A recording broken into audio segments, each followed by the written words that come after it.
जय हिंद फ्रेंड्स। तो हम पढ़ रहे थे सुभाष चंद्र विद्यालय बुक शुरू करते हैं आज का सेशन हमेशा की बात ही। एक बार क्या होता है कि विवेकानंद कहीं से गुजरे होते हैं, उन्होंने देखा कि किसी बकरी की बलि चढ़ रही, तो उन्होंने पास में जाके कहा कैसा क्यों करे, तो उन्होंने कहा कि इससे ना मुक्ति करे। तो विवेकानंद ने कहा कि अच्छा मुक्ति करे तो ऐसा करो ना, अपने पड़ोसियों को काटना शुरू कर दो। पड़ोसियों को क्यों? अपने बच्चों को, अपने माता पिता को काटना शुरू कर दो। मुक्ति और स्वर्ग तो उनको चाहिए है ना, इन बेजुबानों को भी काटो। ये जहाँ भी नहीं रहे कि उनको स्वर्ग भेजो, तुम तो चाहते हो ना, उनको काट दो। तो विवेकानंद जी के तर्क ऐसे थे कि सब निशब्द रह जाते थे। ठीक है, तो अब हम जब हम ठीक ठाक कंडीशन में बोलते हैं ना, तो डरना नहीं है कुछ ऐसा करने से। मैं आपको कह रही हूँ, लेकिन हाँ थोड़ा तो लगता ही है, क्योंकि इतनी सालों से कुछ चला आ रहा होता है। सिर्फ इसकी बात नहीं है, कुछ भी ऐसा एक्सपायर आप तोड़ते, भले आप पढ़े लिखे हैं, भले आप नौकरी पा रहे हैं, कुछ भी कर रहे हैं, लेकिन फिर भी इतने सालों की कुछ परंपरा को तोड़ने में हर्ष होता है ना। लेकिन शुरुआत करनी चाहिए, है ना। शुरू करते हैं आज का सेशन। आज हम क्या पढ़ेंगे? आज हम एज यूजुअल उन तीनों पेजेस को कवर करेंगे। ठीक है, और उसके बाद में थोड़ा जैसे बीच में मैंने आपको बताया ना कि मैं आपको बुक भी पढ़ाती हूँ, कभी कभी फेस टू फेस नहीं मिल पाती हूँ, तो जो मैं वीडियो बनाती हूँ ना बुक पढ़ाते हुए, वो कभी कभी अपलोड कर देती हूँ, वो मेरे दूसरे चैनल पर रहते हैं। तो मैं आपको बहुत जल्द मतलब एक सीक्वेंस लिंक प्रोवाइड करूँगी। ठीक है, शुरू करते हैं आज का सेशन। आज हम क्या करने वाले हैं, ये सेशन सबके लिए इंपॉर्टेंट नहीं है, मैं पहले से कह डिस्क्लेमर के तौर पर। तो क्या पढ़ने वाले हैं, एक मिनट थोड़ा सा मैं बुक ले लीजिए। तो हमें ना ये बुक पढ़ रहे हैं। ठीक है, तो आज हम इस बुक में ना तीन पेज कवर करेंगे, जो हमने ना कल परसों आगे पीछे करके पढ़े हैं। इन 3 पेज में सिर्फ हम फॉर्मेट जानेंगे। बहुत सी बातें एक ही बार में एक बार पढ़ के याद रखना उतना सरल नहीं होता है, लेकिन फिर भी कोशिश तो करिए हम। ठीक है, शुरू करते हैं। जैसा कि हमेशा पढ़ते हैं 20 मिनट से ज्यादा लंबा सेशन होगा नहीं। हाँ, जब मैं अपलोड करती हूँ वो ज्यादा नहीं बताऊंगी, आपको पता नहीं चलेगा मैं क्या बात करूँ। तो हम 3 पेज पढ़े। एक हमने ना यहाँ कहानी पढ़ी थी, यहाँ इन्फॉर्मेशन पढ़ी थी, यहाँ इन्फॉर्मेशन पढ़ी थी। मैं पेज करती हूँ। ठीक है, अब जो बच्चों को देख के आए वही सुने। ठीक है, हाँ तो यहाँ क्या था, मैं कुछ भी नहीं बताऊंगी। यहाँ देखो, यहाँ हमने ट्रिक पढ़ी थी, तो बीच में हमने ट्रिक पढ़ी थी, फिर हमने यहाँ पढ़ते हैं हमने कोशिका के बारे में सारी जानकारी हासिल करती है, कोशिका ये मोल किसने खोज करनी है सब। नहीं, फिर अपन ऊपर चले जाते तो ऊपर हम देखते हैं कि जंतु कोशिका ने सबसे बड़ी कौन सी, सबसे छोटे कौन सी, चतुर्भुज ने, महिला ने, मानव ने, शुक्राणु, नंदन, ये सब जानते। खोज करने वाले पहले कौन से थे, पुरंदर की संधि है ना, 1665, ये सब हम देखते हैं। पुरंदर की संधि नहीं है, यहाँ रोबोट कोशिका की खोज करी, ये सब। यहाँ सारणी मेंशन है, तो सारणी क्या होता है, यूकेरियोटिक और प्रोकैरियोटिक कोशिका में अंतर क्या होता है, ये दोनों बातें बदल जाती है सारणी। तो यहाँ अपन सारणी में याद कैसे करते हैं, ऊपर वाला पॉइंट बहुत ज्यादा बड़ा होता है, नीचे वाला पॉइंट बहुत ज्यादा बड़ा होता है। जितना ज्यादा एक्टिव रहेंगे तो उतना आपका माइंड जल्दी कैच करेगा। बीच में कुछ बेसिक बातें हो जाती है, ऊपर और नीचे और बीच में आ जाता है। तो बीच में अपन है ना कुछ अनुपस्थित होता है, वो क्या चीजें रहती है, इसके इलेक्ट्रिक बनाते हैं, ये मैंने पहले अपलोड कर दिया, बहुत ज्यादा याद नहीं है, तो बस इतना पढ़ते हैं, ज्यादा कुछ नहीं है। अब और क्या बताऊँ, देखो यहाँ सारणी है, जो दोनों में अंतर है, यहाँ बड़ा अंतर है। यहाँ हमने ट्रिक बनाई थी MB और फिर कब या आज काज ऐसे करके कोई ट्रिक बनाई थी, क्योंकि ना यहाँ जो हमने मतलब बीच वाली सारी बातें थी ना, अनुपस्थित थी, और हमने ए ले लिया था। तो अब पता कैसे चलेगा कि क्या है, तो फिर हमने यहाँ से देखा था, मतलब बेस देखा था। आप समझ रहे हो, मैं थोड़ा सा इंडायरेक्टली बातें कर रही हूँ। तो यहाँ पे एक हमने ट्रिक बनाई थी, कुल मिला के यहाँ पर ट्रिक बनाई थी जो आज काज है और M और B है और ऐसे करके। तो वो ट्रिक थी यूकेरियोटिक और प्रोकैरियोटिक कोशिका में अंतर दिखाई दे रही। बस इतना हमने देखा। यहाँ मैंने बताई थी आपको क्या क्या हमने कवर करा। यहाँ थोड़ी और इन्फॉर्मेशन थी, XYZ वगैरह, कुछ खास तो बातें थी नहीं, लेकिन उन 3 ही बातें ध्यान है। हाँ, ये बातें थी। ठीक है, यहाँ सभी जंतु में बहुरूपी होती है, बहु आकार की होती है, गोल होती है, जबकि होती है, ऐसे प्रकार का तो कोशिका के बारे में। तो बस ये इतना ही था खास बात। यहाँ पैराग्राफ भर की बातें थी, और यहाँ पे कुछ 2 बातें थी, और यहाँ पे कुछ 4-5 पॉइंट जो मैंने आपको बता दी, छोटी बड़ी है ना, खोज का कोई नहीं है, ऐसे करके हमने 2 और 6 में बांटते हैं, और यहाँ हम दोनों अंतर बता दिए, बस इससे ज्यादा कुछ ही नहीं है। यूकेरियोटिक दोनों का आधार है। ठीक है, तो ये हमारा फर्स्ट पेज हो गया। जितना देखो और भी कुछ इसके बीच के कुछ शब्द याद है मुझे कि ये होती है, ये होती है, ऐसे करके। M से क्या होता है, माइटोकॉन्ड्रिया वगैरह, इसमें उपस्थित नहीं होता। B से क्या होता है, कुछ बैक्टीरिया, उसमें सामने जीवद्रव्य वगैरह आता है। अनुपस्थित तो क्या था, एक कोशिका जनन आ जाता है, कोशिका विभाजन आ जाता है, ऐसे करके कुछ 4-5 शब्द आते हैं जो हमने बेस के तौर पर याद रखे थे। ये 2-4 शब्द आते याद तो है, लेकिन वो इतने बढ़िया से याद नहीं है। तो कुछ कोशिका रिक्तिकान से, जनन, विभाजन, ऐसे करके हमने कुछ शब्द पढ़े थे, इसके अलावा कुछ शब्द। ठीक है, तो ये हमने पढ़ लिया, पेज नंबर पता नहीं कौन सा XYZ, लेकिन ये मैंने पहले ही अपलोड कर दिया। ठीक है, तो पहले अब थोड़ा सा पेज नंबर भी देखूंगी मैं आप। ठीक है, तो उसके बाद अपन पढ़ते हैं सेकंड पेज। तो इसमें अपन क्या देखा, ये हमने ना कल पढ़ा, इसमें बहुत सारी इन्फॉर्मेशन मिली। कल में परसों जो पढ़ा ना, उसमें काफी इन्फॉर्मेशन थी। उसमें यहाँ मतलब 4 डिब्बे, मतलब कि पूरा 5 डिब्बे बना दिए, बॉक्स का डिब्बे को बातें की। तो इतने सारे बॉक्स, इतने सारे डिब्बे, उनमें क्या क्या इन्फॉर्मेशन पता है, मतलब क्या इन्फॉर्मेशन है, बहुत सारी इन्फॉर्मेशन। क्या कहूँ, क्या बताओ। तो हमने क्या करा था कि कुछ है ना ट्रिक बना के चीजों का करने की कोशिश करी। दोनों जगह थी, यहाँ डिब्बे मतलब कि पैराग्राफ। ठीक है, यहाँ पे था, यहाँ पे था, यहाँ पे था, यहाँ पे था, तो यहाँ रीति के बारे में बता रहा, यहाँ पता नहीं किस बारे में, यहाँ पे किस बारे में, यहाँ पे किस बारे में, यहाँ पे किस क्या था। देखो यहाँ था आपने कुछ का भजन, यहाँ कुछ इससे पहले वाला, ये मुझे याद ही नहीं आ रहा सही बताओ तो, इससे पहली बार पेज ध्यान, यहाँ हमने दो से करे थे, इसके नीचे इसके ऊपर ऐसे करके दूर से करे थे। फिर यहाँ हमने एक मतलब ऊपर से नीचे तो पड़ता है माइटोकॉन्ड्रिया के बारे में बता रखा है, या कोशिका अंतर्गत जालिका के बारे में बता रखा है, ये पूरा माइटोकॉन्ड्रिया अंतर्गत जालिका। फिर इधर अंतर्गत जालिका भी है, राइबोसोम भी, नीचे भी कुछ है, ऊपर भी कुछ। नीचे देखे तो कुछ बातें जैसे कि राइबोसोम से नीचे ना लव से कुछ है, और फिर लवक वगैरह है, ऊपर भी अंतर्गत जालिका वगैरह, ये सब इन्फॉर्मेशन नहीं है। ठीक है, तो यहाँ पे तो यहाँ कुछ बातें हमने कैसे याद करी थी कि यहाँ हमने ना यहाँ हमने कहा था कि हिंदी समीर हवा का झोंका ऐसे करके बनाई थी। फिर हमने इसके अलावा समीर हवा के झोंके के अलावा है ना उसको राइबोसोम पढ़ा था। राइबोसोम ने हमने कहा था बीच में गिनती आ रही है, ऊपर नीचे गिनती आ रही है, बीच में हमने एबीसीडी अल्फाबेट कुछ है, आरएनए वगैरह ऐसा कुछ है, ऊपर नीचे गिनती है। तो कुछ समय था 80 और 70 80 होता नहीं, कुछ संख्या वगैरह बता रही थी। तो ऊपर बता रहा था इसका आविष्कार वो ये सब बीच में कुछ बातें बता रही थी, वो सब ने मतलब उस संख्या के ऊपर नीचे कुछ बातें जैसे कोशिका विभाजन और कोशिका, ये सब ऐसा कुछ कोशिका विभाजन और एक प्रथम क्या था कारखाना वगैरह ऐसा कुछ था। तो ये सब हमने यहाँ पर। फिर अपन ऊपर जाते ऊपर में क्या पता है यहाँ ये राइबोसोम के बारे में। इसके अलावा एक पॉइंट राइबोसोम में लसा कुछ और लसा कुछ। राइबोसोम में जो बातें बताई वहाँ बीच में बताता है, बीच में कुछ है, फिर ऊपर और नीचे कुछ है, और इस बीच वाले ऊपर नीचे कुछ है। ठीक है, मैंने आपको बता दिया। उसके अलावा यहाँ आते यहाँ देते, तो यहाँ क्या पढ़ते हैं, यहाँ पढ़ते हैं दोनों पॉइंट अंग्रेजी में कुछ लिखा होता है, अंग्रेजी में कुछ लिखा होता है। यहाँ जो लिखा होता है उनसे जुड़े 3-4 पॉइंट होते हैं, वो पॉइंट याद है लेकिन स्पष्ट नहीं याद है, 4-5 पॉइंट। और यहाँ कुछ खास नहीं था, बस एक ही था कि इसका आविष्कार कब हुआ। और ये क्या है बताइए, राइबोसोम में ये लसा कुछ है, और ये लस पता नहीं क्या है, और ये लवक हो गया। ठीक है, इसके ऊपर जाता तो ये तो अंतर्गत जालिका के बारे में बता रखा, ऊपर पता नहीं क्या बताया। अंतर्गत जालिका में हमने बहुत सारे पॉइंट थे, तो हमने कुछ पॉइंट याद कर, कुछ पॉइंट हमें मतलब 2 हिस्से में करके याद कर थे ऐसे और ऐसे। तो शुरुआत में जो अंतर्गत जालिका, शुरुआती जो पॉइंट अंतर्गत जालिका संरक्षण और चुनाव करके नियंत्रण करने का था, चुनाव करके कुछ था, हाँ चुनाव शब्द करके था। सामने से कुछ और पॉइंट हमने लिए थे, ये XYZ ऐसे करके हमने याद रखने की कोशिश करके खाली।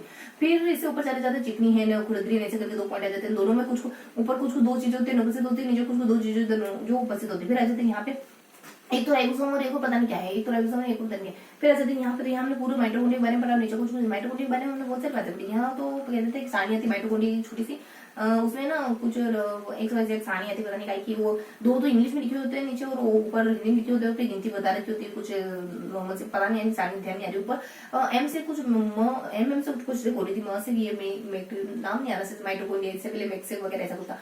और यहाँ आ जाता है अपने म करके, और फिर अपन कहते हैं कि र, हाँ और नीचे सबसे RBC वगैरह आता है, कुछ समय लगे रहता है। ये किसके बारे में बताया, अंतर्गत जालिका के बारे में। यहाँ अंतर्गत जालिका फिनिश होती है तो यहाँ खत्म होती है, यहाँ शुरू होती है। तो यहाँ समय के बारे में बता रखा था, अंतर्गत जालिका के बारे में कुछ RB करके ऐसा कुछ बता रखा था। यहाँ बीच में माइटोकॉन्ड्रिया बताया ना मैंने आपको, यहाँ माइटोकॉन्ड्रिया और यहाँ जो है वो मतलब पूरे माइटोकॉन्ड्रिया और यहाँ अंतर्गत जालिका। तो इस वजह से यहाँ जो याद करता था वो यहाँ से कनेक्ट करके आता हूँ, कोशिश करी थी हमने। ठीक है, और माइटोकॉन्ड्रिया बीच वाली जो कुछ अलग बातें थी उसको अलग कर दिया था हमने, लेकिन है यहाँ माइटोकॉन्ड्रिया और यहाँ एक टॉपिक अकेला।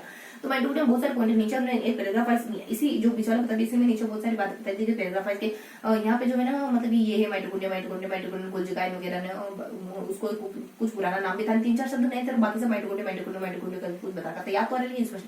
फिर ऊपर चले जाते हैं तो ऊपर क्या बताया जाता है, ऊपर बताया जाता है कि ये सब हो गया नीचे। उसके बाद ऊपर यहाँ 4-5 पॉइंट होते हैं, जिसमें एक बार तो हिंदी अंग्रेजी गणित तीनों होता है। एक में तो कहते हैं ये कुछ 2 आंकड़े होते हैं शायद क्या होता है, हाँ HO2 CO2 ये सब होते हैं शायद, ऐसा कुछ होता है। हिंदी गणित में कुछ होता है, हिंदी में थोड़ा मिस हो रहा है। उसके बाद यहाँ RBC बता दिया मैंने, समय बता दिया, ये पता नहीं माइटोकॉन्ड्रिया गई। तो इसमें सारी बातें होगी, मैं थोड़ा सा फॉर्मूला बनाऊँ तो क्या पता है इतनी इन्फॉर्मेशन माइटोकॉन्ड्रिया के बारे में, जिसमें से यहाँ एक सारणी आ रही है, उसके बाद कुछ 2-3 बातें आ रही है, फिर यहाँ पे सारणी आ रही है, फिर इतने लंबा थोड़ा पॉइंट आ रहे बहुत सारे। फिर अपने यहाँ चली जाती है तो यहाँ पे एक अंतर्गत जालिका शुरू हो जाती है, तो यहाँ तक अपने अंतर्गत जालिका होती है। फिर यहाँ अपने छोटे 3 पॉइंट होते हैं, देखो राइबोसोम हो जाता है, लवण हो जाता है, लसा कुछ हो जाता है। तो ये अंतर्गत जालिका के बारे में यहाँ से लेकर यहाँ तक इन्फॉर्मेशन थी। अंतर्गत जालिका जो थी एक तो कुछ 5 से एक तो कुछ छोटी सी कुछ 1-2 बातें थी, चिकनी और वो खुरदरी वगैरह जिसमें 2, और उसके बाद नीचे जो थी क्रमशः बहुत सारी विशेषता बता रही थी जिसको हमने याद करने की कोशिश की। राइबोसोम के बारे में तो 3-4 बातें 3-4 पॉइंट थे, जिसमें अपन हिंदी अंग्रेजी गणित करके अंग्रेजी बीच में गणित करके याद कर लेते हैं, है ना। गणित तो बीच में अंग्रेजी करके याद कर लेते हैं। उसके उसके जो 3 पॉइंट हो गए, तो जो बीच वाला पॉइंट है उसको ऊपर नीचे करके हिंदी में कुछ लिखा वो पता है, लेकिन कहीं बता दियो। ठीक है, कुछ जगह पता है, कुछ जगह नहीं, लेकिन हाँ फिगर बन रहा है मन में। फिर अजय यहाँ नहीं कहते, तो यहाँ पे एक और समीर वाला झोंका, मतलब दोनों अंग्रेजी को शब्द लिखे थे। जो 3 पॉइंट है ना राइबोसोम को बताया, अभी दूसरा बताया, दोनों अंग्रेजी शब्द लिखे थे। दूसरा था उसमें अंग्रेजी के लिए बहुत सारे 4-5 चीजें और जुड़ी थी, थैलिया वगैरह नहीं पॉलिथीन ऐसा कुछ, कुछ और लास्ट में आ जाता है ये सब, ठीक है। तो एक तो खाली अंग्रेजी का शब्द रहेगा, उसके आसपास कुछ नहीं, ठीक है। तो ये हमने पढ़ा था, सेकंड पेज पढ़ा। लास्ट पेज इसके अलावा फर्स्ट वाले देखे तो क्या था, तो इसके अलावा जो एक और पेज है ना, देखो उसमें बहुत सारी इन्फॉर्मेशन, देखो मुझे पहले से लगा बहुत सारी इन्फॉर्मेशन, लेकिन ये थोड़ी सी इन्फॉर्मेशन यहाँ है, यहाँ है, यहाँ है, यहाँ है, फिर यहाँ है, यहाँ ऐसे करके हमने तो ये फॉर्मेट बना लिया था।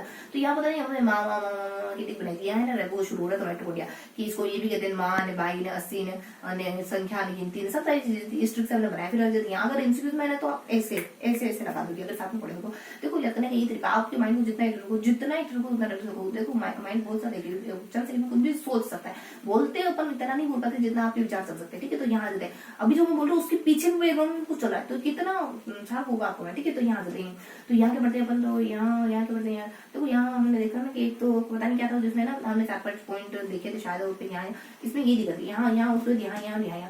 तो यहाँ तो हमने पता नहीं टॉपिक शुरू करा, उसका खाली 2 पॉइंट है, सेल्यूलोज को इसकी ईस्ट में इसकी बनी थी कोशिका, पता नहीं क्या टॉपिक ध्यान नहीं आ रहा। फिर यहाँ देते हैं, तो यहाँ तो रिक्तिका के बारे में बता रखा था। रिक्तिका में 3-4 बोलते हैं, रिक्तिका कला किसको कहते हैं, रिक्तिका कोशक किसको कहते हैं, एकाधार को बोलता है। यहाँ जो है ना वो कोशिका की विशेषता बता रही थी, बहुत सिंपल विशेषता थी कि ये होता है सक्रिय होता है, निष्क्रिय होता है, सक्रिय निष्क्रिय ना, उसके ऊपर भी 2-4 पॉइंट, फिर छोटे पॉइंट साथ में लिखे हुए थे, विसरण परासरण ऐसे करके कोशिका विशेषता बता रही थी। रिक्ति वाला ये अच्छे से याद है, ये अच्छे से याद, 1 2 3 4 बज जाते, ये भी यहाँ है ना कुछ यहाँ थोड़ा सा स्पष्ट, मुझे बहुत ज्यादा स्पष्ट नहीं, लेकिन पैराग्राफ ऐसा पता चला उसको इंटरनली भी डिवाइड कर रखा था शायद, और नाम क्या है इसका नाम भी ध्यान नहीं से, लेकिन हाँ कुछ तो पता है, कुछ तो पता है कि इतना फिगर है, फिर पॉइंट है, फिर ऐसा ऐसा कुछ है। इसके बारे में तो सब कुछ पता है ना, नहीं इसके बारे में कुछ पता है नहीं। फिर यहाँ देखो तो इसके बारे में सब कुछ पता है नहीं। फिर यहाँ जो अंत और रिक्तिका से ऊपर भी एक और कुछ आ रहा है, मेरे को ऐसा लग रहा है रिक्तिका से ऊपर भी एक और कुछ आता है, ऐसा लग रहा है ये रिक्तिका कहीं से।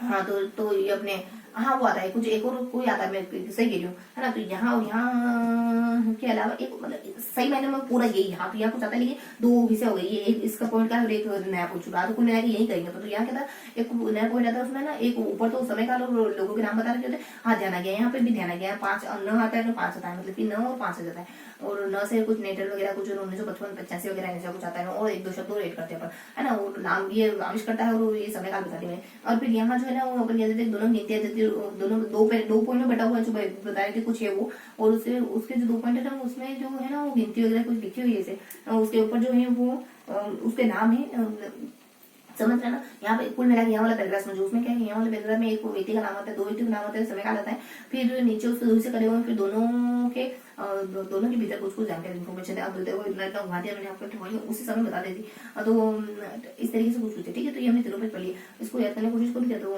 समय काल ऊपर नीचे कुछ समय काल आता है, ठीक है। तो इस तरीके से हमने 3 पेज पढ़ लिया। अब थोड़ा सा अपन एमसीक्यू क्वेश्चन करेंगे, ठीक है। मैं जानती हूँ आपको बहुत ज्यादा समझ नहीं आएगा, लेकिन अब हम एमसीक्यू क्वेश्चन पढ़ते हैं, देखते हैं कि आज के 21 एमसीक्यू क्वेश्चन में हमको क्या क्या कवर करना है, ठीक है। तो ये अपने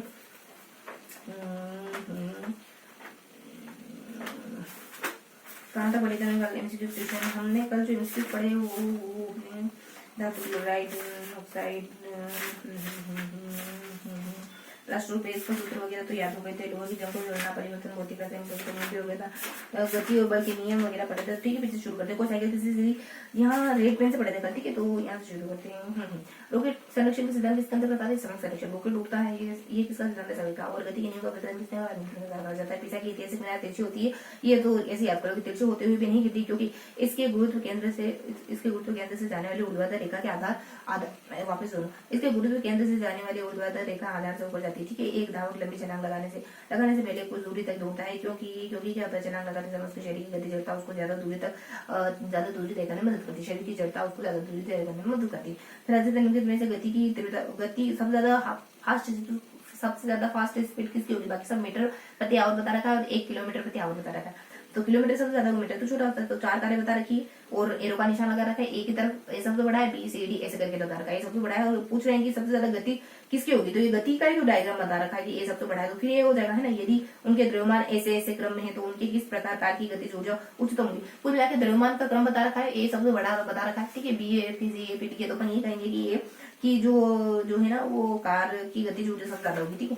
अब आगे जाते हैं रोड या रेल परिपथ पर रोकड़ों का झुकाव क्या प्रदान करने के लिए दिया जाता है, तो वो ब्रेकर गाइड के लिए बनाए जाते हैं, अभिकेंद्री बल के लिए बनाए जाते हैं। गाड़ी खींचता हुआ घोड़ा किस बल के कारण आगे बढ़ता है, तो कौन सा बल आता है इसमें, पृथ्वी द्वारा घोड़े के पैरों पर आरोपित बल, पृथ्वी जो घोड़े के पैरों पर आरोपित करती ना हुई। और ओडीमीटर जिस प्रकार से मील दूरी से संबंधित है उसी प्रकार से कंपास किससे, कंपास है ना, दिशा से संबंधित माना जाता है। घड़ी की स्प्रिंग में भंडारित ऊर्जा कौन सी होती है, स्थैतिक ऊर्जा हो जाती है। न्यूटन की गति का प्रथम नियम क्या कहलाता है, जड़त्व का नियम कहलाता है, और जड़त्व जानते हैं अपन। और न्यूटन के पहले सिद्धांत को यह भी कहते हैं, क्या कहते हैं, जड़त्व का सिद्धांत भी कहते हैं गतिशील वाहनों के अचानक रुकते ही यात्री सामने की ओर झुक जाता है, क्योंकि यात्री के शरीर का निकला भाग रुक जाता है, लेकिन ऊपरी भाग जड़त्व के कारण मोशन रहता है। इस वजह से सड़क पर चलने की अपेक्षा रोड पर चलना कठिन क्यों होता है, क्योंकि सड़क में बर्फ में चढ़ने की अपेक्षा कम घर्षण पाया जाता है। निवल कोणीय वेग संरक्षित रहता है, कहाँ रहता है, इसी में रहता है। एक वस्तु पर लगने वाले बाह्य आघूर्ण बलों का योग शून्य होता है, ये निवल कोणीय वेग संरक्षित है, ठीक है। और किसी ये समझ आना जाता है, किसी गतिशील वस्तु के द्रव्यमान और वेग के गुणनफल को क्या कहते हैं, समय कहते हैं, वेग और द्रव्यमान के गुणनफल को। उसके बाद समय रोहित कार्य को कैसे से काटते हुए कई आकृतियां बना रहा है, उस कार्य में किस बल को प्रयोग में लिया जा रहा है, अंतर बल को लिया जा रहा है ना, कई आकृतियां बना रहा है तो काट रहा है, पता नहीं इसमें कैसे से काटना वगैरह यहाँ तक। और उसका शरीर हाथ मांसपेशियों का शायद। उसके बाद निम्नलिखित में वेग किसका वेग अधिकतम होगा, तो प्रकाश का सबसे ज्यादा माना जाता है। कक्षा 5 में विद्यार्थियों को घर्षण के बारे में बताया जा रहा है, तो ये कहती है कि वो शिक्षिका क्या कहती है कि घर्षण हमारे कई तरीकों से उपयोगी है, तो कौन सा कथन सही नहीं, तो सही है वो देखते हैं। जूता और जमीन के बीच घर्षण सही बात है, पेन की नोक और पेपर सही बात है, ब्रेक लगाने वाहन सही बात है, उधर रूप से फेंकी हुई वस्तु घर्षण के कारण हमेशा हमारे पास ही रहती है, ये तो नहीं होता है ना। ऊपर गुरुत्व घर्षण के कारण नीचे शून्य घर्षण बल वाले सतह पर चलना अपेक्षित क्या होता है, बिल्कुल असंभव, शून्य घर्षण पर तो चलोगे, क्योंकि कोई फोर्स ही नहीं लगा रहा ना, दोनों लगाएंगे तब तो आगे बढ़े। कोई साइकिल किसी सीधी सड़क पर चलती है जिस नियत से चल रही साइकिल के पहिए दर्शाते हैं, तो वृत्ति अस्थानांतरित गति आवृत्ति गति दर्शाते हैं, वृत्ति स्थानांतरित गति दर्शाता है, वृत्त भी है और स्थान भी बदलते हैं, ठीक है। तो ये था। अब आपसे पूछूं मैं आपसे पूछूंगी कि अगर ABCD है और वो जो है उसका द्रव्यमान ये है, उसका द्रव्यमान ABCD, कार का द्रव्यमान A बड़ी है, फिर B छोटी, फिर C छोटा है, फिर D छोटा है, तो इस सब में से जो कौन सी ऊर्जा सबसे स्पीड किसकी तेज होगी, ठीक है। तो यही है ना क्वेश्चन, हाँ यही होगा। एक और पूछते चलो, ठीक है। तो बताओ कि रॉकेट का उड़ना कौन से नियम पर आधारित है, ठीक है। तो ये था अपना पूरा सेशन, मिलते हैं अगले सेशन में, तब तक के लिए मुस्कुराते रहिए, दिल से पढ़ाई करते रहिए, जय हिंद।